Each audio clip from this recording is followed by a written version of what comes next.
Hello and welcome to the East Lampeter Township public meeting. All participants are now informed that this meeting is being recorded. Due to the COVID-19 virus and Governor Wolf's orders limiting indoor gatherings, in-person attendance for this meeting is being limited to a maximum of 25 people who will be observing social distancing. Additionally, based upon the order of the Secretary of Health regarding face coverings, all participants in the public meeting room are required to wear a face covering unless they fit into one of the order's exceptions. When speaking, while maintaining social distance, participants may remove their face covering. Therefore, this meeting is also being offered virtually utilizing Zoom, which is a cloud-based platform for remote video and audio conferencing. The Zoom application is free to the public. The general public is therefore able to join the meeting by connection through the internet or by calling in by phone. The public is also able to observe the meeting on the Township's YouTube channel. The Township is expecting to utilize this vehicle for all future public meetings during and after the COVID-19 crisis. Please continue to check the Township website calendar for any updates related to these public meetings. Agendas for these public meetings will also be available on the Township's website and will be posted on the front of the Township building. The Township will also be recording the meeting and making it available for viewing via the Township website and YouTube channel. While every effort will be made to ensure the live streaming and website are working, East Lampeter Township takes no responsibility for and cannot be held liable for the unavailability of live streaming in part or in full due to technical issues beyond its control. Live streams and recordings of all meetings remain the property of East Lampeter Township and are protected by copyright. Access to live streams and recordings of meetings is provided for personal and non-commercial use. Video, images, and audio must not be altered, reproduced, or republished without permission of East Lampeter Township. It is suggested that all participants on Zoom mute their microphone during the meeting until they wish to speak, make a motion, or vote. All votes will be taken by roll call so that they can be properly recorded. In order to accommodate public comments at this meeting, the Township will be accepting public comments in writing or via email. Instructions for the submission of public comments are available on the Township website. All those providing public comments will be required to provide their name and address in order for their comments to be read into the record. Inappropriate comments will not be read into the record. Please be reminded that this meeting is being video and audio recorded and will be posted to the Township's YouTube channel for viewing. The meeting will now proceed with the chairman calling the meeting to order and identifying all other members present in the meeting room and those joining the meeting via Zoom. The chairman will then confirm those members joining by Zoom can be heard.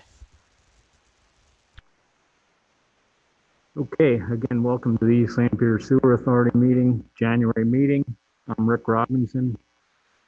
We have Todd Stump here. We have Vinny Patel, Charlie Thomas, Matt Seachy, Ralph Hutchinson. We have Brent Stolz who's on Zoom. You can hear us, Brent?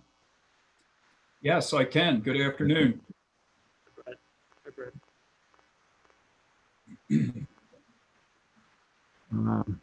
First thing we have to get done is the reorganization of our leadership of the board. Anybody want to be chairman? Yeah. No, what's any suggestions here?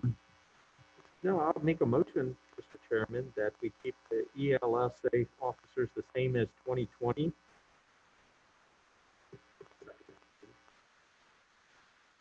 you like me to make the same motion for all the engineering and everything? Can we do that, Hudson, one motion? Okay. I'll also make a motion, a part of that ESL officer's motion, that we retain Mr. Cream as our attorney, HRG Engineering, and our same accounting firm. Okay, we have a motion and a second. You second that part? Yeah. Okay, we have a motion and a second. All in favor say aye. Aye. Opposed?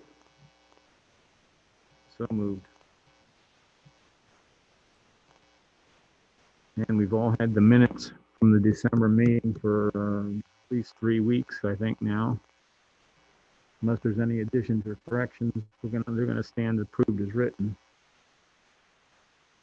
Hearing none, no. Treasurer's report. As of December 31st, I have a booking account balance of $3,766.40. Any bills? We have a few bills here. Murray Insurance, check number 446 in the amount of $306. Nicholas Hohenadel, check number 447, amount of $331.50. For members attended today, check numbers 448 through 451 in the amount of $25. And then also check number 445 to Brent Stallsfus for last month's December meeting that he zoomed in on. I joked he should get $12.50, but they're giving him the full 25. So if he wants to bring any of that my way, that'd be okay. There's the grand total of $762.50. Requisition. Thank you. I have one requisition, requisition number 03-573. This is payable to Fulton Bank for the city of Lancaster. This is for the wastewater treatment plant north secondary clarifier, the design work for the additional new clarifier. So we had previously approved this requisition, and this will be the escrow amount for it of $51,209.90.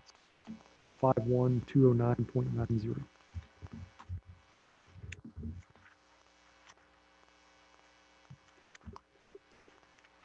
Do we have any stormwater bills? I don't believe we do.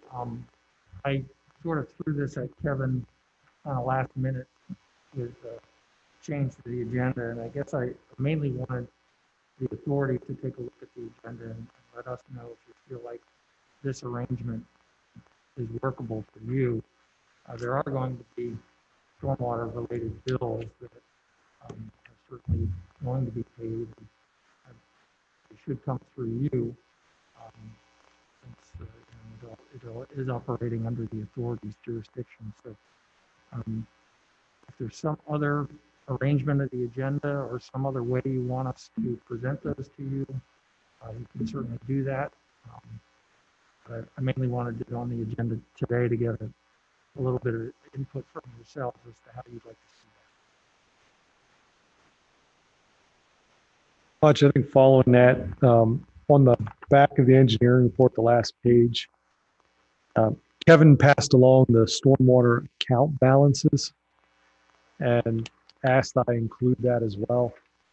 So for the time being, I just put that at the very bottom. So there's two accounts, the Univest account, which Kevin explained, that's where deposits are received into, and then he makes deposits either into the sanitary account or stormwater account from that. And then there's the Pliget account that's applicable for stormwater. So again, if you'd like me to, I can continue doing this, or we could look at another means for providing that information. This is fine with me. I don't know about anyone else. Okay. We have some bills and one requisition. We're looking for a motion to approve the bills and requisitions. I'll make a motion to pay the bills and requisition as presented. I'll second that. All in favor, say aye. Aye. Aye. Opposed? So moved. Okay. Got that stuff out of the way. Now we can listen to what you guys have to.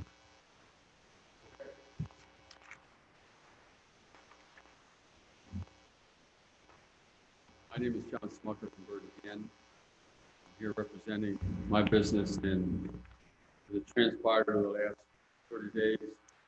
Also here representing Greater Hotelier Group in the township, representing about 26 properties, about 2,000 rooms.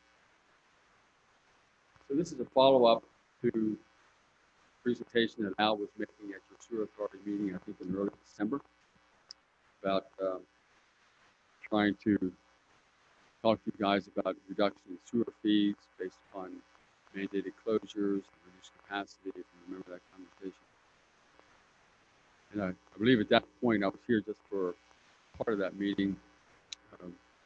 Al and then I were sent to supervisors, discuss with them about that because you guys didn't have that kind of authority. So we went to the supervisors meeting in mid-December and did some discussion and presentation for them about the sewer issue. And from that meeting, and there was, I think, genuine empathy with the supervisors. Al and I discussed financial impacts, presented an overview of the COVID-19 from the hospitality industry, and that we're constantly looking for sources where we can try and save on our balance sheets and expense statements, funds to try and preserve and revive, this business climate, which is a very difficult thing that we've begun to experience in the last 9 months.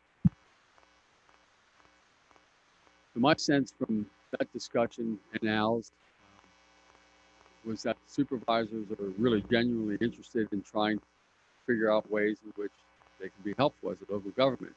We all know that the federal government is providing some payroll protection money, and the state provides some funds from time to time, and the county has here in December to help local business, which has all been very helpful. I've been the recipient of some of that, and so has Al.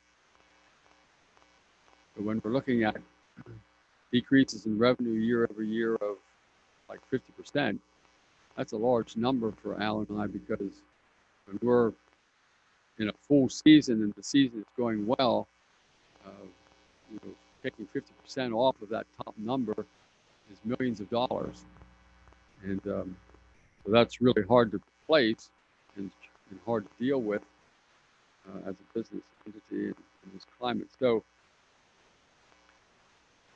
the question was, and it's one of the, a couple of the board members said, well, how can we help the struggling hospitality business? And they were trying to think of ways in which perhaps that could be done.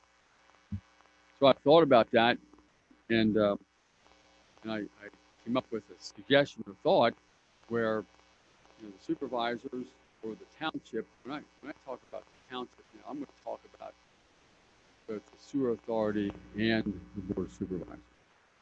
I'm not going to divide a line down between the two, because I look at it as a team effort, and you're all here to support yourself, and you're one big local government. So the idea that Al and I came up with in response to the question of how can we help is look at the stormwater fee assessment and to say, well, is it the appropriate time to assess that additional fee on the business community and on the residences of this township? Now, I was part of the work study group that was working at this back in 2019. I guess for a year and a half, I was part of that, and I completely understand. I'm also part of the Mill Creek Watershed Preservation Group, and I know how important it is to try to improve and clean up our waterways. And we've been working at that as an association for the last 13 years, and we've had some significant success. So, and I understand, the pressure is coming down from the state and feds, and this whole MS4 mandate is something significant. So the township was looking for ways in which you can raise additional revenue to help fund the mandates that it has to clean up water. So we came up with storm sewer assessment fees at the time, and I still think it's reasonable, that it's a reasonable way to collect funds for the township then to go out and take care of its situation. But that was then, and since then we've come upon this situation which is devastating economically to the businesses and residents of the township, at least some of us. Some businesses are doing extremely well in spite of it, depending on what industry you're in. like the hardware store industry. I mean, they're going great guns. So there are some industries that are not affected, but the hospitality industry in particular is very affected. And so we thought, okay, here's something that the township could do if it wants to. I understand that there's implications involved in our suggestion, which is to suspend the storm sewer assessment fee for the year 2021. Just put off the collections of those fees into the future so we can have a little bit more of an assist to get through this season of devastation for our businesses. So that's the request that we put on the table and talked about with the supervisors at the meeting on the 4th. And of course, I understand how the authority is set up, how you have operating authority status and collect the storm sewer fees and so forth. I understand that. And I know it's a big ticket item. I think the number is about 1.4 million that you collect in a year's time. And so that money is needed to do what you need to do. Our plea is to put it off a year and maybe get the acquiescence of the state to put off their goals, their time period a year because of this. I think you have a 5-year goal you need to work on. I think 2023 is an important year to try to achieve some of those goals. But can there be discussions with the state, especially, to say, hey, it's really a hard and difficult thing to do to collect these new additional fees from our residents. Can you give us another year? And so then just suspend the assessment for 2021 and move it forward a year and have it 2024 to get your goals accomplished. So as it turned out, 2021 is not really a good year to try to collect this additional fee. So we're just simply asking that the township consider it. I know there's things that you need to discuss as a group internally with the supervisors. How's this going to work? Can we get some traction with the state? Can we get maybe our state reps involved? Who could we get involved to try to make some adjustment to the collections piece of this? Not necessarily in the overall objective of what needs to be done. We're not asking for any adjustments there. We're just talking about timing. And the timing be such that you suspend the fee collection this year and again start collecting it next year. That is what Al and I have to say. The sewer fee issue, I think, is still on the table. Al's in his restaurant, Miller's Smorgasbord, operates under 50% capacity limitation. I don't have a restaurant in the township. He does, so I understand his argument. My argument throughout last summer sometime was, if we were closed as a business, I have a couple of hotels in the township. How can you collect sewer fees from us when you're not even open?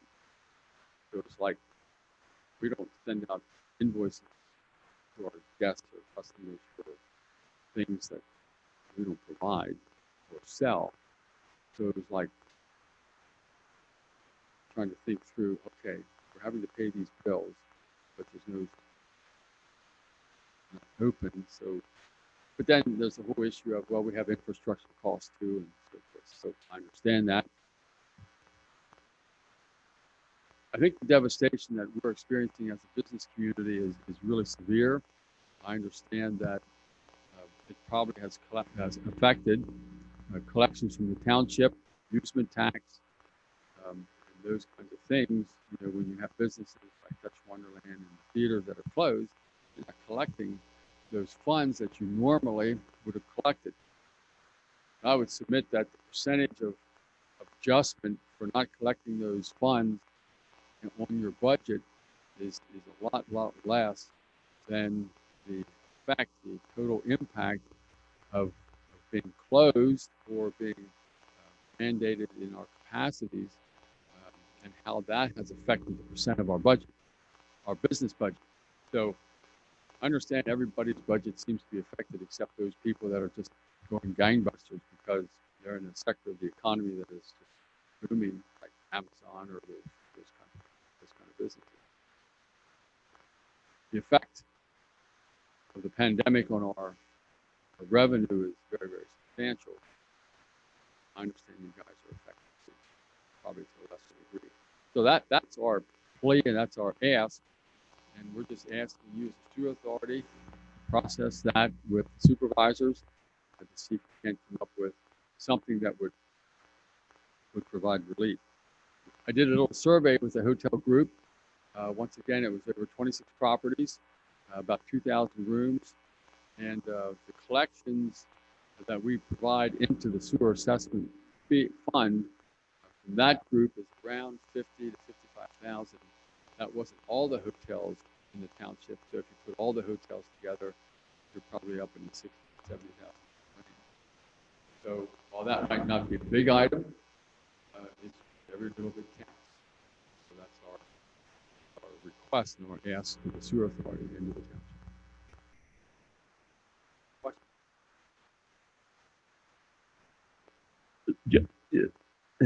From the Bird Hand Restaurant, that's yours? That's mine, but that's in Lake Township. Okay, all right. And Al's in, you put, Al's in if Kevin, the accounting guy was here, he could give you the number, but just for your stormwater per quarter, Al, what do you pay? Okay. Okay. I think it's an unusual game. Just think it's taking an effort by all levels of government, federal, state, team, group, our group, a different group, place where we're going to survive through this. It's the hospitality group, probably hotels, restaurants, theaters, amusements have probably, for this township, invested a couple $100 million over the last 2 decades into the economic vitality of this township. And we generate a lot of funds to the township in a variety of ways. Property taxes, usually taxes. So we're coming to a point where, okay, we invest a lot, provide a lot of jobs, pay a lot of tax. And in this instance, you guys consider giving us a little bit of relief. It would be much appreciated. What I mentioned to the supervisors was it would just go a long way to know that the township is also with us and trying to get us through. And that confidence, from that would just move. So I don't know where it goes from here. I mean, at some point, I'd like to get in touch with Ralph, how's the process or request. Please, going done. We understand your plight.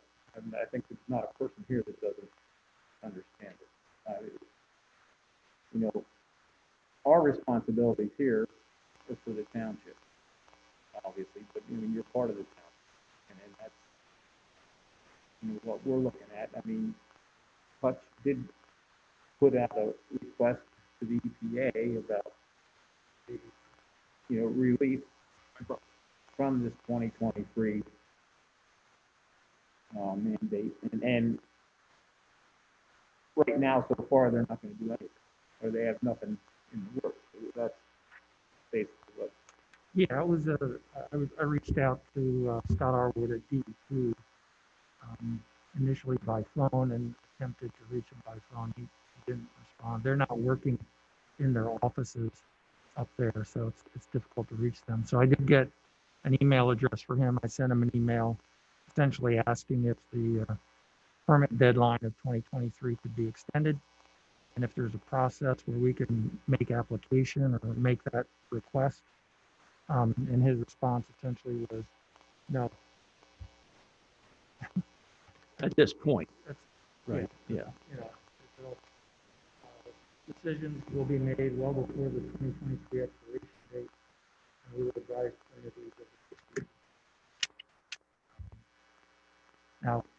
I'm concerned, we're well before 2023 now. And having to do projects in the next 2 years is a short window.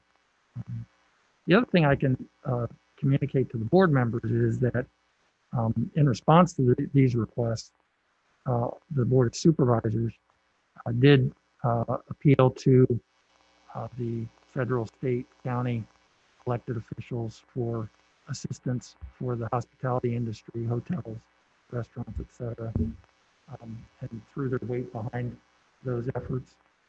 They also waived, all penalties and interest on sanitary sewer fees billed since the second quarter of last year. So there has been a response to try to assist everybody in the township with paying those fees. I just know, I mean, 2023, I mean, EPA comes along and tells us, we didn't spend the required amount of money to, I mean, and that's, it was just an article last week in the paper how, the farmers aren't doing their job either. I mean, but, that doesn't help you guys at all, and ease your burden at all. And that's what we got to look into. We got to talk to the supervisors, I guess, and try to come up with some sort of, adjusted plan, I think.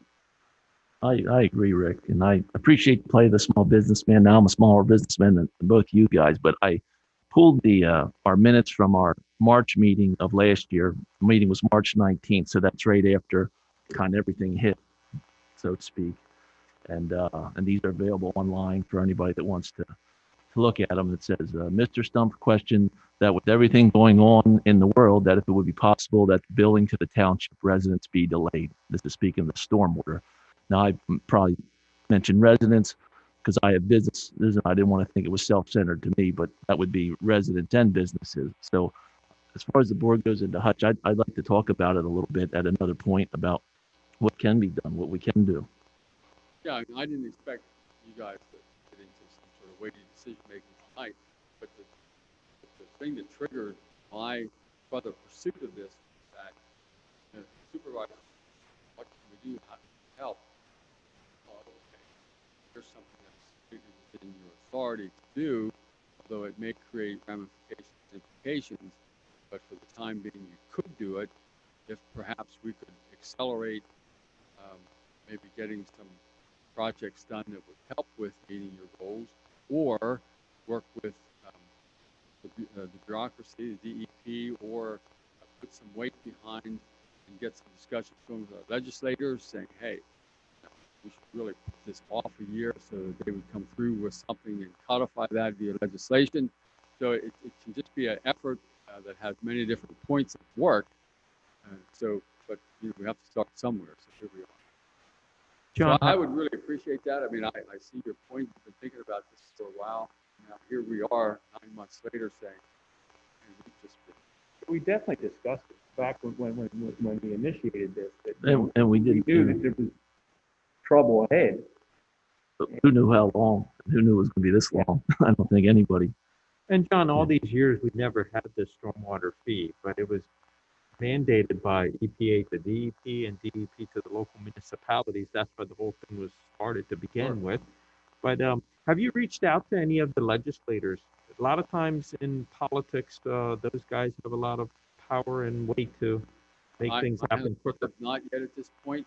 I'm just trying to take things in a certain order. But Keith Griner is our rep, so he's on my list next. Scott Martin, trying to get some energy and movement behind it. And maybe they have, maybe they know of something that's coming from other parts of the state that's also talking along the same lines. I mean, I think I'm not the only one who would have thought of this, but we'll see. So I plan to do that. And if something comes of that they say, oh yeah, there's another things going on around the Commonwealth, I'll let Hutch know. If there's anything else we're doing. I want to commend Hutch for taking the time to write that letter, Hutch, to the DEP people. And I think Hutch by him writing a letter, maybe there's other township officials writing letters, then DEP might think to themselves and say, look, you know, we've got a lot of people that need some help, and they might consider what we're asking them to do. There's a lot of work that needs to be done to meet the federal government goals, and they're trying to truncate it down pretty hard. And presenting some problems. Now, with what we're in, it's presenting even more problems financially. Even to meet those goals that they wanted to have the local governments meet within that time period is going to be a stretch. And I work with the Mill Creek Association. I'm part of the committee that started that. And when we do a project, if we want to do a project, you know, that's a half a mile long, which we have, and significant project, it takes like 2 to 3 years.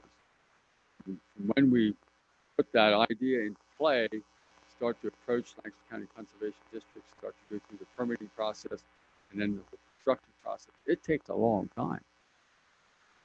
So they're really trying to truncate down, you know, the time period with which to meet the goals, and I think that's a little bit unreasonable. But there is progress being made, so our pitch is, well, with the economy the way it is, now's not the time to try to push it. So there's no doubt that, you know, when you have, anytime you add another expense, which we did, you know, to your budget, and then, you know, the magnification of the COVID thing, there's no doubt in my mind that, you know, it's an undue burden for you guys.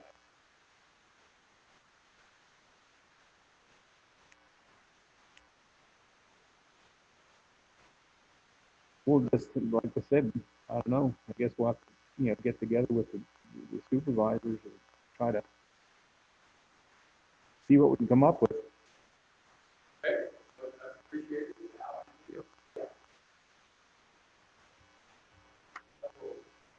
Statements and a couple questions. You just answered one. You folks do communicate with supervisors. And I realized I did my rehearsal last time in vain and found out controlling the purse strings is with the supervisors, not with you gentlemen.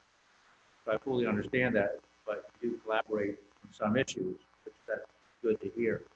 My request to them was, why not bill us for actual usage based on the government guidelines of the Commonwealth of Pennsylvania? I put that forth, and I think it was suggested that 85% of all costs deal with infrastructure, not with flow.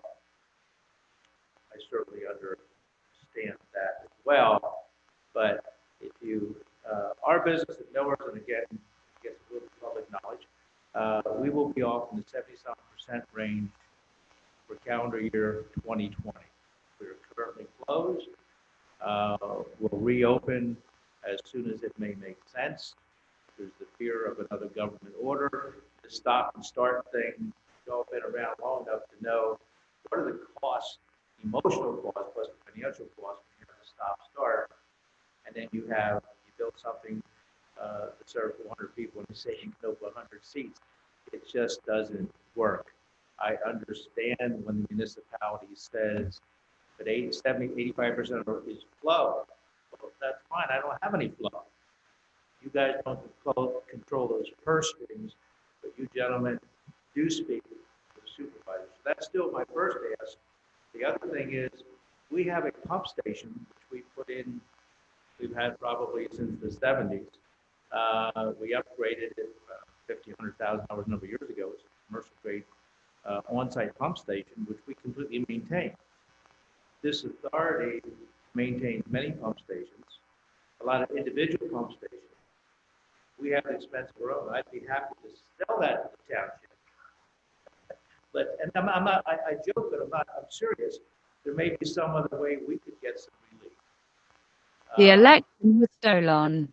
Stop the steal. Stop the steal. Stop the steal. Stop the steal. Stop the steal. Stop the steal. Stop the steal. Stop the steal. Stop the steal. Stop the steal. Stop the steal. Stop the steal. Stop the steal.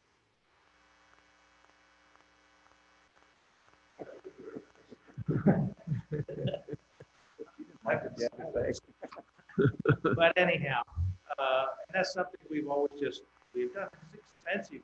You know, it's expensive to maintain a dual pump, all the controls involved in the station. That's always been on us.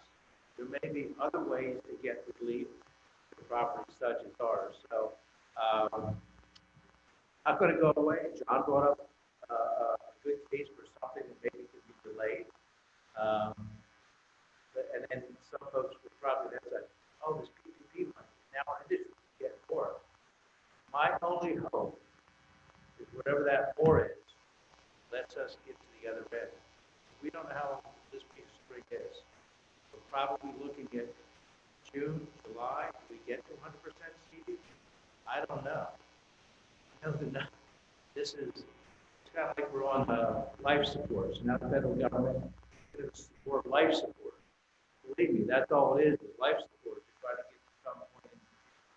So I would encourage you with the pump stations, what John brought to the table today, as you collaborate with the supervisors, could there not be relief for what we actually use as opposed to what we charge? I just would ask that be revisited. You guys don't control the money, but you spend a lot of money because it takes a lot of money to maintain the system. So don't control the rates. Appreciate whatever you can do. And again, as I said before, I'm just talking to the township. I'm reaching out everything I can. Been doing this for 48 years in this township. I'll retire the next couple of years. When I retire, I want things to be moving forward, but we want to survive to get to that point and we can start going forward. And whatever we can get help, please, we need it. Thank you. Thanks for your time, guys. Thank you, guys.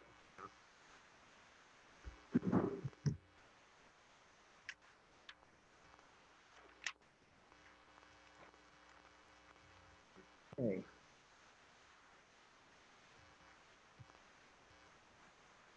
Guess we got to move on here to the Stauffer Run upgrade. Yes, we're continuing to work with LASA regarding their pressures in the force main that the Stop Run pump station next to it. So we have the proper pressures for selection of the new pumps to make sure that they're out there throughout the entire pressure range. LASA system that Stop Run pumps into, they have a wide range of flows and pressures. So I would imagine under low flow conditions, the pressure in the system is pretty low. But I'm not sure if it's on-eye related or what, but during high flow periods, the pressures in the system substantially increase. So we want to make sure during those periods of time that the pumps we're putting in are able to handle the situation during those pressures. Also in discussions, the partners meeting where we brought this up and discussed this, the city made a request if we're not using VFDs, to incorporate VFDs into the station so that it smooths out the flows that they receive at the north pump station. So that's something we would look into as well to see if that makes sense on the authority side here.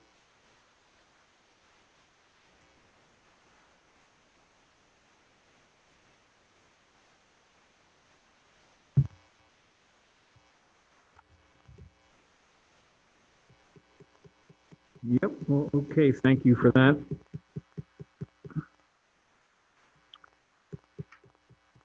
Any other old business under the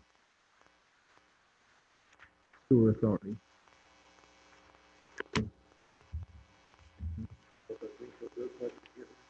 That's under the storm. Oh, okay. No problem. Okay, stormwater, Greenfield Road project. So we're still in the process of acquiring the easements that we need to do that project. The appraisal was completed for the property 160 Greenfield. That's been communicated to the council for the owner, and we're waiting for their answer as to whether that's acceptable or not. An offer was also made to the neighboring property for the easement on their side of it, and we're waiting there. So we are hopeful that we can conclude those issues soon so we can get this out to bid and get it under construction first as soon as possible this year.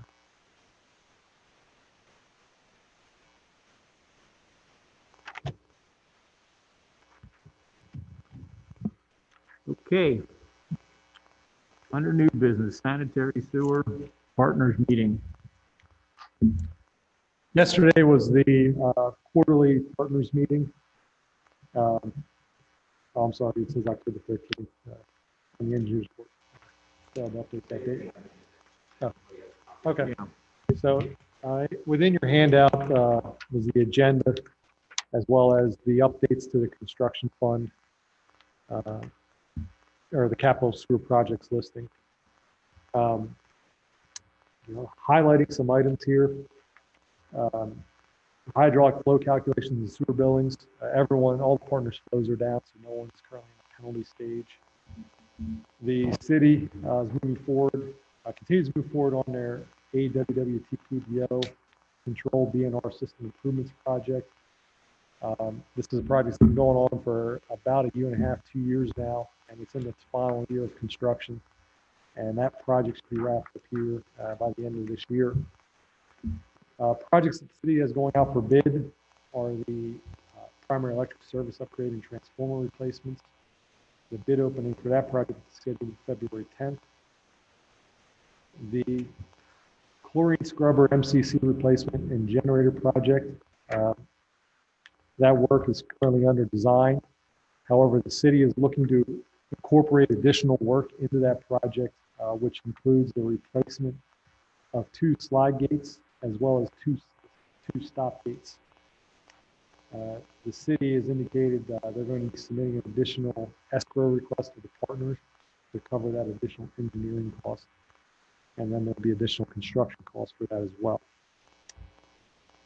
The oxygen generator plant improvements project, design of that project is currently ongoing, and the city anticipates having design documents available for bidding in July of 2021.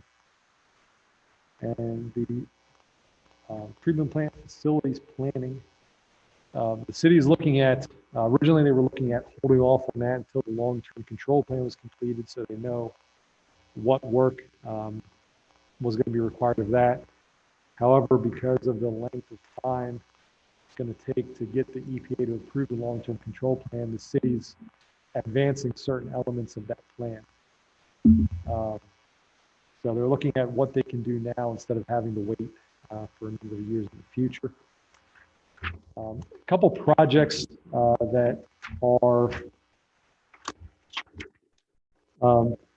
more of interest here for the authority.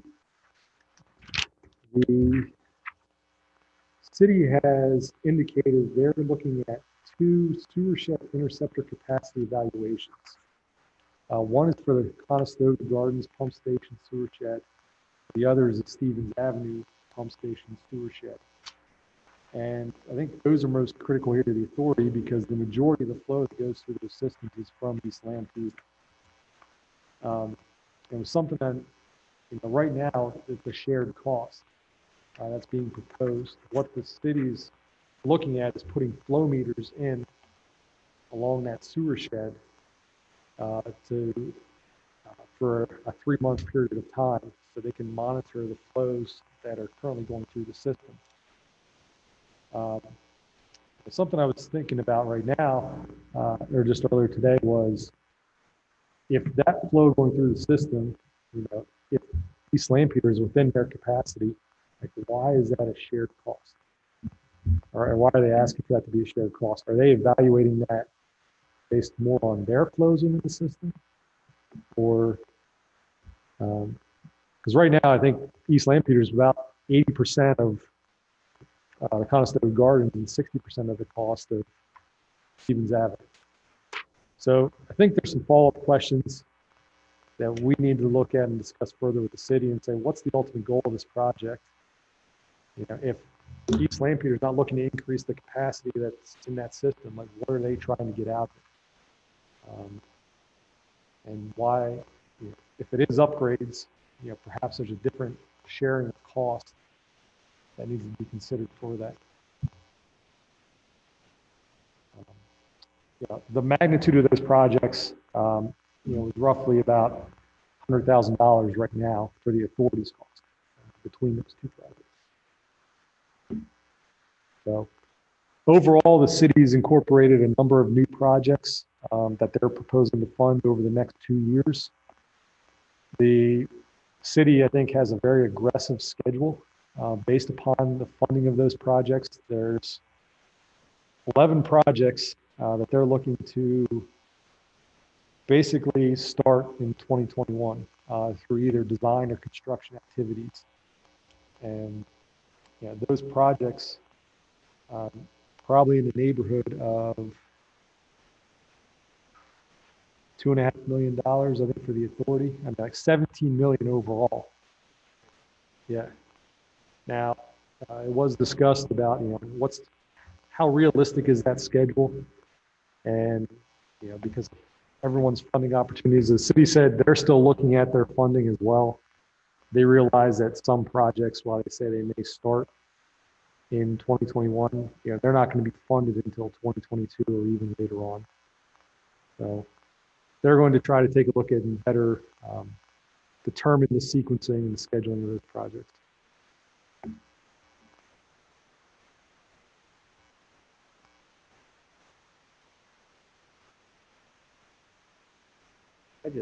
I guess, have to wonder, just like these guys in here tonight to see us, the overall economy in the business world is not that great, to keep,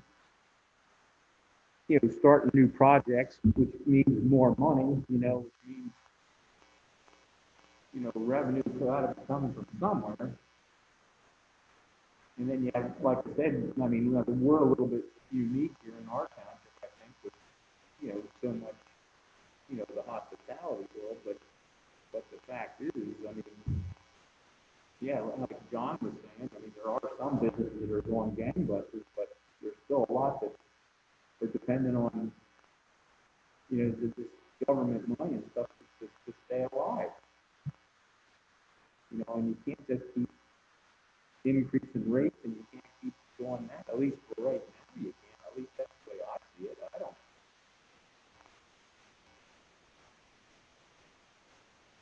We will continue to ask questions of them as we have our partners meetings and try to see what we can do to influence their decisions to do these projects. Just like we've said about stormwater, they also have pressures on them in performing and managing the treatment facilities. And so it's challenging. Hutch, during these types of times, does the treatment plant or the city, when they're not able to meet some of the projects or their permit is not being complied with, are they getting hit with penalties and stuff like that? Or is that kind of like not being implemented due to everything that's going on? To the best of my knowledge, DEP hasn't changed any of their enforcement practices. I'm not aware of occasions when the city has failed to meet their permit requirements. They did have to go out and purchase credits for nitrogen, I guess. Correct. From last year, but they were able to acquire those and cover their requirements. But again, I know that the DEP folks and many of the other state agencies, all their people are working from home and they're not in their offices. So, maybe they're not out quite as much doing as much enforcement as they have, but everybody still has to submit their reports, and I'm sure somebody's looking at those and determining whether or not they're in compliance. But I'm not aware of the city having been fined, at least recently. They are still under the consent decree that happened a few years ago, and those requirements are in that order, and they're doing their best to try to meet those deadlines that are set forth in that order. So I'm sure that has not gone away. Vinny, I would say some of the projects and stuff that I've been involved with, conservation district, one job I was on, we just had a site inspection last week, and this project's been going on for 9 months. And normally they're out there that first month or two, and they've just been delayed from that aspect. And I do know on some of the annual inspections for, say, collection systems and stuff, DPU usually come out, say, once a year and look at the facilities with the operations staff. I know some areas where they've just been doing that over the phone now. It's more of a phone inspection. They just ask questions and things along those lines instead of actually going out to inspect. Because I would have to think that just like we are struggling with funding and so forth as a township and so forth because business is being closed, but on a state level, when the governor orders things to be shut down, that's got to impact the state's budget as well somewhere. I mean, they just can't, the state isn't just printing money, so it's got to impact every department, whether it's DEP or Department of Ag or whatever else departments are up there. It's got to impact everybody to some degree, right? I mean, it's a vicious circle. So everybody's getting impacted, and maybe that's why not people are responding right away. Granted that Hutch, you got a pretty good quick response from the people at DEP, which is a good thing, but at least, That's impressive. They got like that. I mean, once I got his email, he did respond quickly to the email. Yeah. He's got 27 phone messages.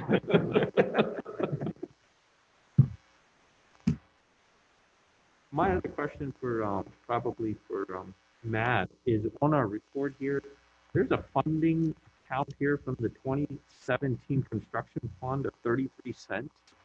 Should that be, wasn't that closed out like a year ago or no? Our construction fund? So my understanding of how the flow of money works is that is the primary account that requisitions are paid out of. So as that account is drawn down to zero, it is then replenished with either money from the CNB construction fund. It's then transferred to the 2014 construction fund, or from the Pliget account, depending upon Kevin's direction. So as the requisition here you just approved this afternoon, that money, Kevin will authorize a wire transfer between those accounts. So it actually will come out of that 2014 account.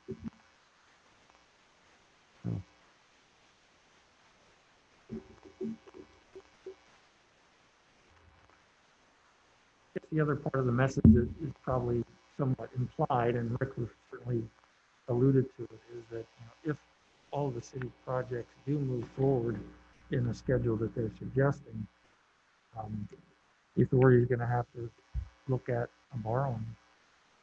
So we'll continue to monitor that and do our best to push it off as best we can.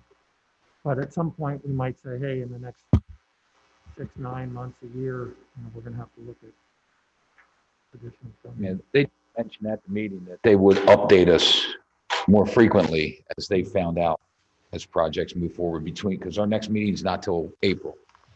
So if something turns up, they're supposed to reach out to us, which they've got to look at borrowing also.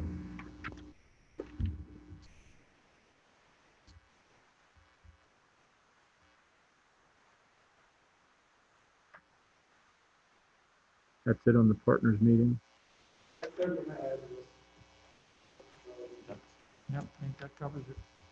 Okay, stormwater pollution reduction project. Okay, this falls back. I'll take a little bit here, Hutch. This falls back to our MS4 permit, which expires in 2023. We are looking at some pollution reduction plans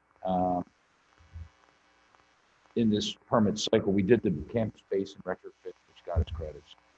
But we're also looking at, there's a swale along Northeastland Drive to the rear of the properties there. It starts up on Greenfield and runs down through. Keep in mind, these projects that we're looking at, we're looking for grant funding, but part of the stormwater fee is going to come in. We're looking at a project on Hacks campus along the waterway there. We were trying to partner with the Country Club and High Industries along Stauffer Run. We just received word that that grant application fell through. I think they had 200 and some applications for that one, and we were denied. We also did one down at the Techway at Millbridge Village Camp Resort, down at the end of our township, which got us a lot of credits. We're also looking at a project at Community Park up here off of Hobson Road, starting at our property line, going down through as far as we can towards Dutch Wonderland.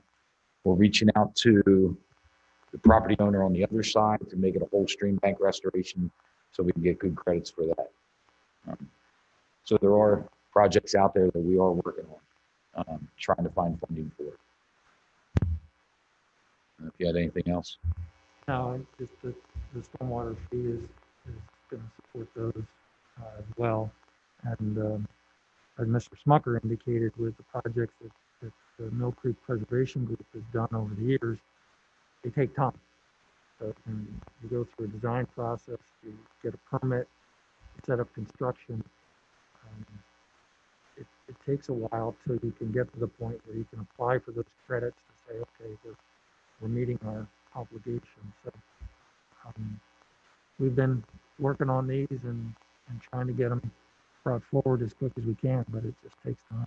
Yeah, at this point, we're still thinking, or they keep saying, well, they got to be done by 2023, but yeah, that's when the new permit comes out. So these have to be done prior to that. So that's why we're treating it as everything's moving forward. Now, if they give us relief, but we can't sit back and wait to see. Is that the end of 2023? I mean, is that basically 3 years from now? June? It's, I think it's a September permit. I think that's when our permits are due to be handed in. Oh, the submission, you're right, it's the end of June, it's mid-year. Notice of intent needs signed. For 2.5 years. Mm-hmm. Yes. But yeah, we're under the gun. No kidding. What are the they fine you? Oh yeah. What are the fines? 5,000, 10,000, 500,000? Oh, the threat is significant. It can be, depending upon how far off you are, it can be tens of thousands of dollars per day. Yeah, you're looking at, it could be 6 figures. Yeah, when they find Manor Township several years ago, that was, I think it was close to 200,000. Yeah, it's like $175,000 for not meeting a permit. That was before you had pollution reduction. That was when we were just doing the 6 minimum control measures. And you know, this isn't DP, but I think in about 7 days, things are going to change pretty dramatically. Yep. As to EPA's posture and working with DEP and DEP with us.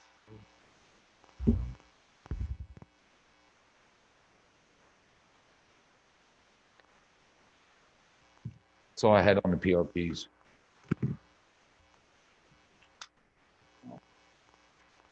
I mean, I know we're not quite done with the agenda there, but I guess I'm still at a loss for why they were sent to our meeting.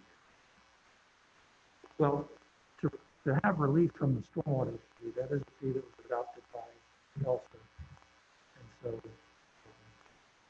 ultimately, if something was going to change related to the stormwater fee, also would be the group that would have to take that vote. It seems a little awkward, you know, to go to the supervisors for the sanitary sewer, but that's who sets those rates.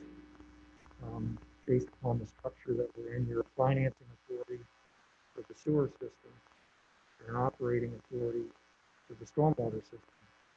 So, And Mr. Duncan, concerned with, how he's being charged for his sewer fees. I mean, isn't that something that pretty much across the board in the state and stuff like that? How those There are various ways for user rates to be calculated. Some locations, it's a flat fee for an EDU.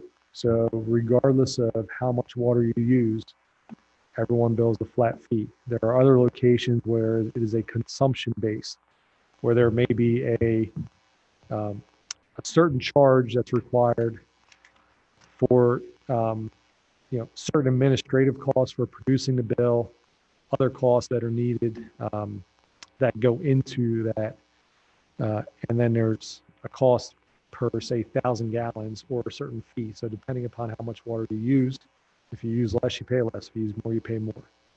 So it's not a uniform way that's established across the state.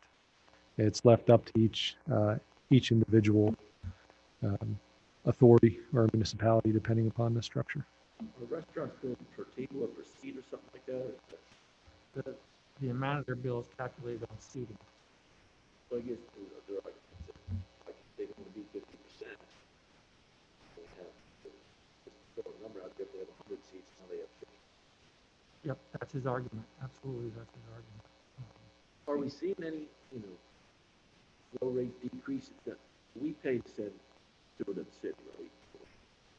We pay for the flow for the treatment plant, the city's treatment. Are we seeing a reduction in that at all? Flows are down a little bit. I would say flows are down 15, 20% during certain of the quarters this past year. But it's not down. You would think they'd be way down because of the restaurants being closed, but everybody's working from home. So instead of them using the facilities at their job, now they're using the facilities in East Lampeter at their home. So the flows didn't fluctuate that much. The other thing that it's hard to measure is that 2019 was a fairly wet year. 2020, not so much. So in terms of the flow that gets to the plant and the way that's metered, I is in there. So if we had more of that in 19, it makes it look like there's more of a difference in 20 when there really isn't. But the question I have is, how we borrow for the sewer side and funding and so forth? Are we permitted to borrow for the stormwater side? If we need the funding to do that? In order to get some of these projects done by the timeline that we're trying to do and try to give relief to the community, do we know how much money we would need? And if it would make sense to borrow to do all of that, to satisfy DEP, to satisfy the local town, the residents, and I'm not sure how much in terms of cost it would increase in the long term to the stormwater fees, but it might give us relief and stretch out that payment a little bit, and we're still able to accomplish the projects that we're trying to do instead of trying to do it with no money. Right. When we went through that process with the stakeholders and evaluated, what was needed to fund the stormwater obligation, essentially what we came up with, initially what was come up with was we needed like $3 million a year. And we looked at that and we said, we can manage this differently, and we cut some things out, and we changed our approach and things, and we got down to the point where we said, what we really need is 1.4 million a year to get these things done. So that's what the rates were based upon, was to generate that much money.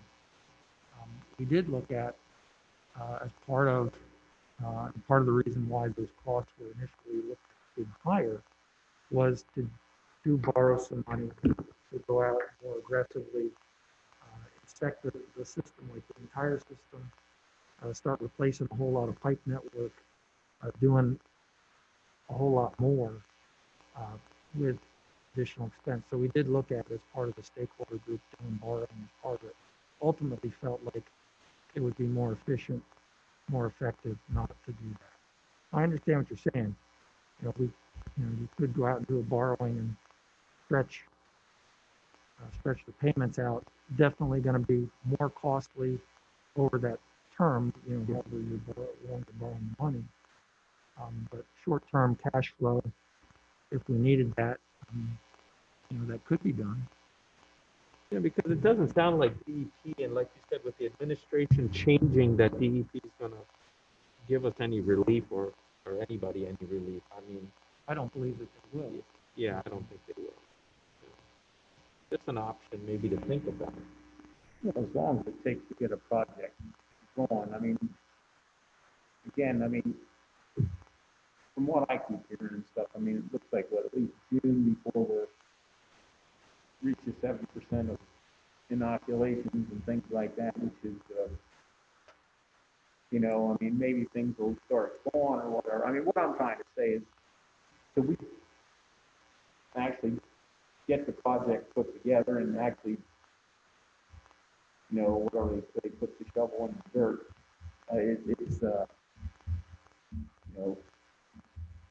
things may be starting to look a little better for, again, these restaurants and hotels and stuff too. Sure.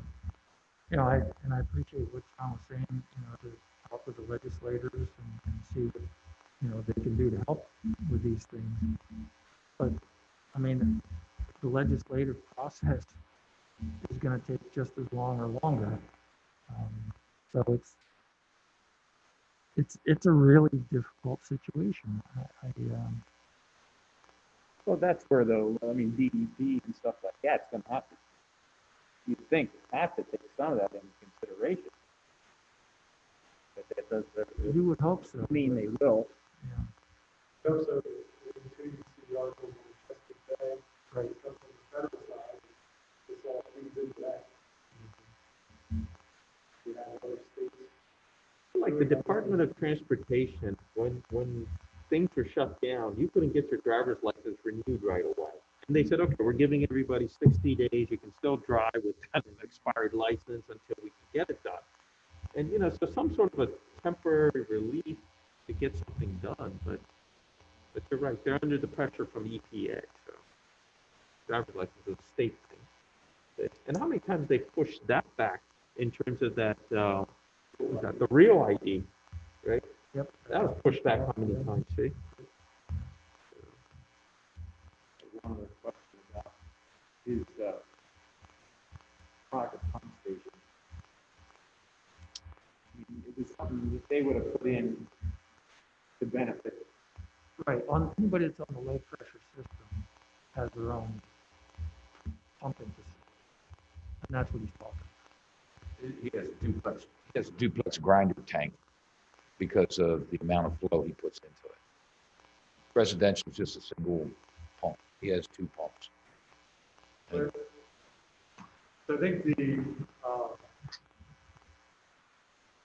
being a commercial business, I believe any on the low pressure side, any commercial entity is responsible for maintenance of their pump. Any residential private pump, staff maintains those. four and below. So there could be an apartment unit there that has 4 units, and there could be one right next door that has 5 units. That's out of the ordinance. So they maintain their own, but we'll do the next door neighbors. So there's a limit on how many units to a commercial property or rental property, I'll say. I think the thought of that is commercial properties could have a lot more wear and tear on those pumps if you're replacing a lot more frequently than the typical residential. Well, I had a commercial property and I replaced my pump, I think 3 times in about a 10-year period. And maximum 2 people in the building at any one time for all that time. And every time it would cost me $3,000 to $5,000 to replace it. So I guess that's just the way the ball rolls. But, it's not like a Miller Smorgasbord who has 400 customers in there turnover every hour, through dinner.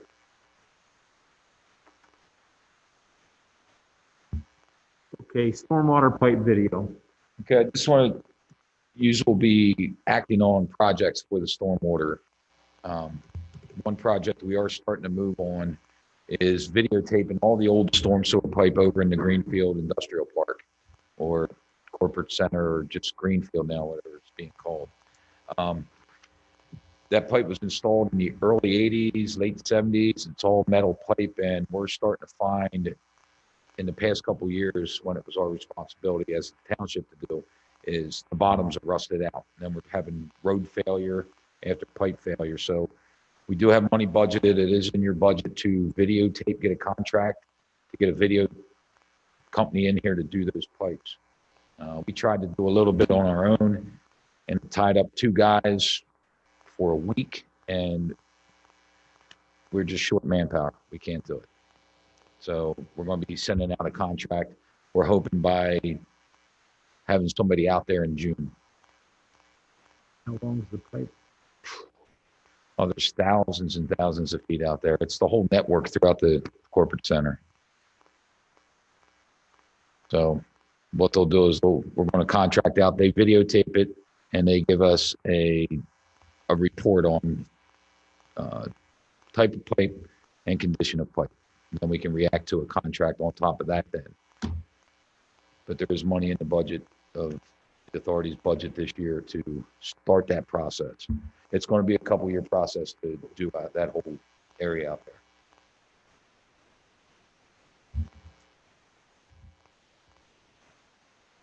Any other new business? Any other business? Motion to adjourn? All in favor, say aye. Aye. All right. Thank you. Thanks, Brent. Thanks, Brent. Thank you, guys. Everybody have a good, safe evening. See ya.